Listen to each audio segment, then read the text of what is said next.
My name is Gona Said and I work as a projects manager at Kurdish and Middle Eastern Women Organization. We are based in Islington, but we provide London-wide services. My name is Asha Afi. I'm the Business Membership Development Officer at Council of Somali Organisation. Hi, my name is Tabassum Rashid. I'm the Business Development Manager for the Council of Somali Organisations. My name is Amal Musa and I am the tutor and coordinator of the Developing Enterprise in the Community training programme. My name is Catherine Alexander Theodotou and I am a lawyer, a European lawyer and advocate and a solicitor. My name is Maria. I'm the director of the Eritrean Youth Club. Today, I think the first thing is we know that the whole world has changed in terms of the flow of refugees, especially from the Middle East. People are really facing, I would say, lots of different difficulties in terms of being believed that they are political refugees. Like women's experiences are one of the most traumatic in that way, because they flee war zone or maybe violence, daily violence that they face in their countries. When they come here, they are not believed. They are not provided with the services they need. We all know that somebody who just been through traumatic experiences, they will need comfort, they will need counseling, they will need recovery. But I think instead they are faced with challenges of not being believed, of being questioned or interrogated. And I know that many has been put in detention centers, many have been put through really very, very difficult times, which makes their experiences even more traumatic. And I think these are some of the main challenges. Especially post-Brexit, since last year we have seen increase in hate crimes, increase in anti-immigrant sentiments, racism, and this has affected a lot of groups from ethnic minorities, asylum seekers and refugees. Also cuts to services, so refugees and asylum seekers tend to have language barrier, so when you see cuts to ESOL, how they're able to learn English and integrate if they can't speak the language and there's no services out there, cuts to colleges, schools and so forth. Now, as regards the Middle East, because I have a lot to do there, I spent time, as I said, in Iraq and Syria, etc., is that a lot of people are leaving their country in fear and they try to establish somewhere in security. And unfortunately, we saw the barbarity in some countries, how they are chased out, how they are treated, how they are thrown into the sea and everywhere. So the challenge there is that the whole world would turn with disgust upon the acts of certain individual countries in order to protect them. We work with young people. So the main issues for them is to integrate in a new culture and the language and education. A number of refugee women started this organization in the first place in 1999. Some of us were actually, including myself, were asylum seekers at the time, seeking refugee status in the UK. So it's founded by refugee women to support other women and help them with issues they are facing in this country in terms of domestic violence and integration, education, empowerment, all those issues. One of the biggest projects that we are been delivering, say, for the last 7 years, is our education and training program for women. That's in London. We were very fortunate to be funded by Big Lottery Reaching Communities Fund for the last 5 years. And we are providing a large number of educational courses like ESOL classes, like English classes, computer classes. For women who are better ready, we provide some employability skill classes.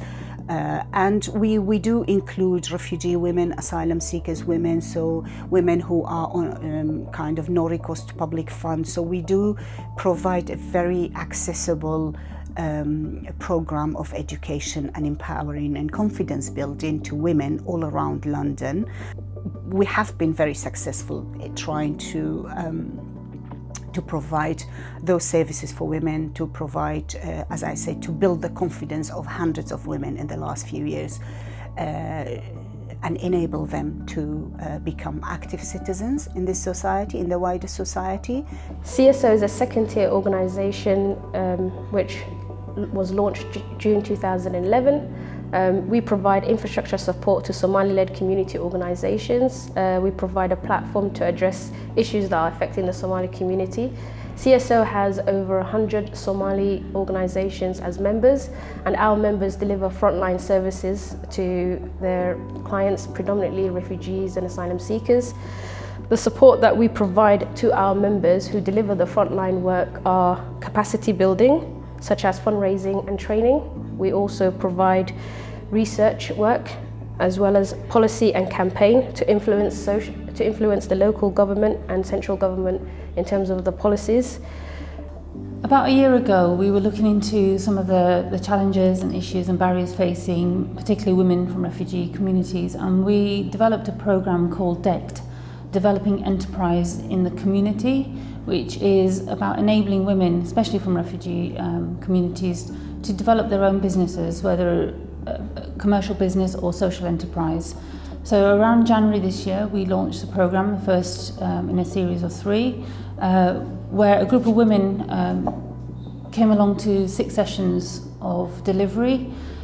The course, over a period of 3 or 4 months, enabled women to really think outside the box in terms of their situations, enabled them to promote their creativity. That was one of the things that we found, that women from within these communities are very creative, very passionate, very keen to be self-sufficient, very keen to not be reliant on the state. So building on that, the course was able to work with them on things like mindset for business, on things like planning, on things like strategy.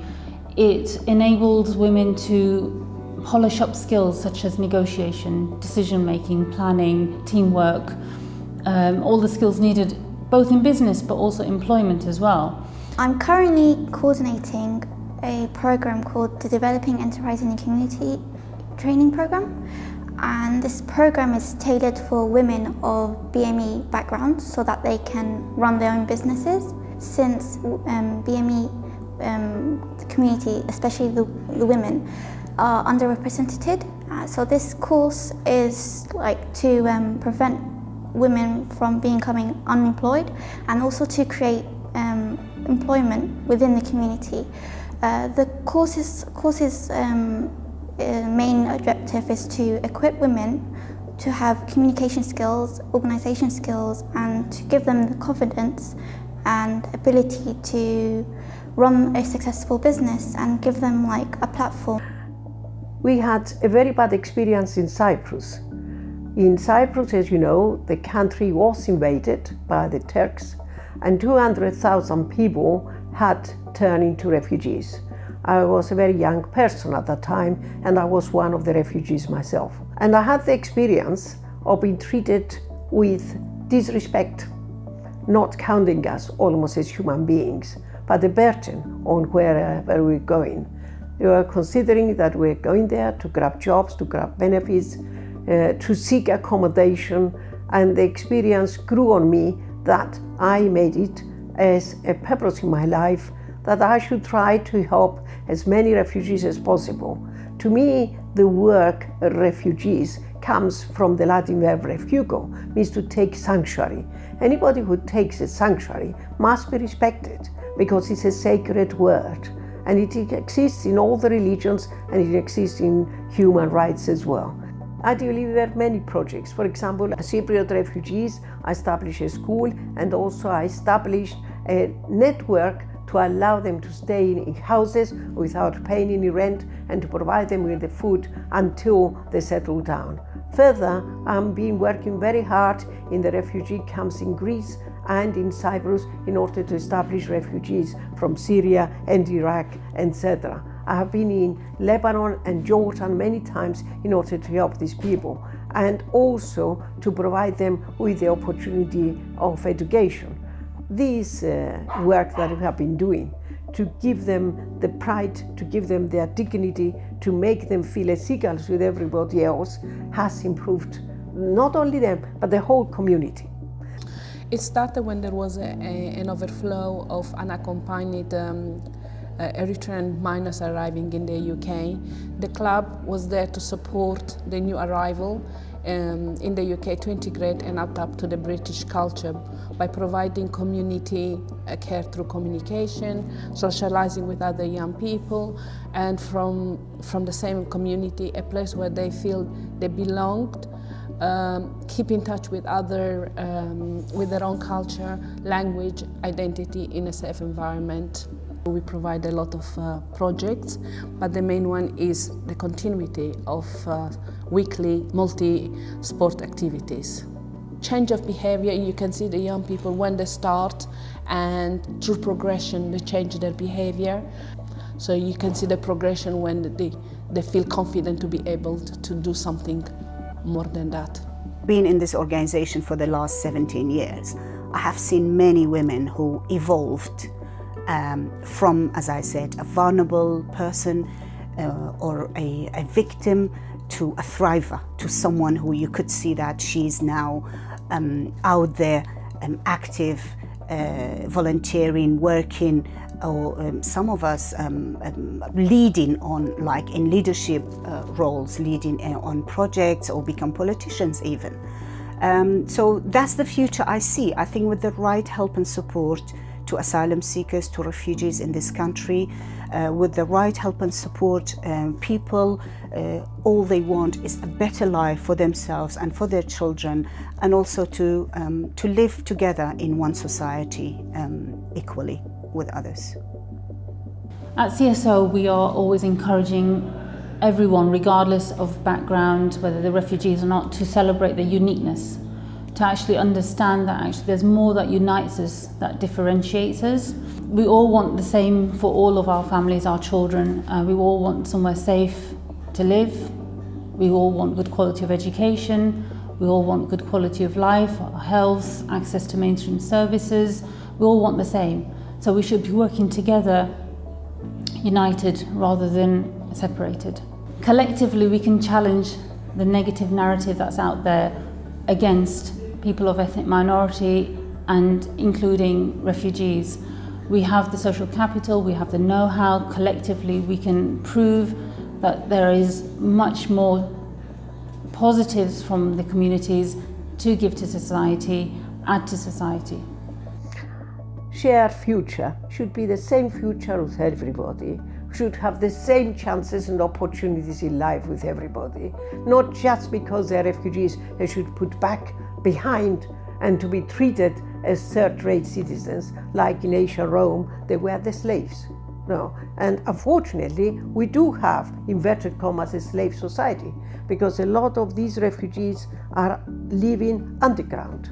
I know that. I spoke at the European Parliament once, and I said that we should give amnesty to every refugee who is hiding, who is here, who is not having the visa, to come out, to be given respect, to be given the right to live. A prosperous place where people from the different background are equal and all groups feel that they are treated fairly.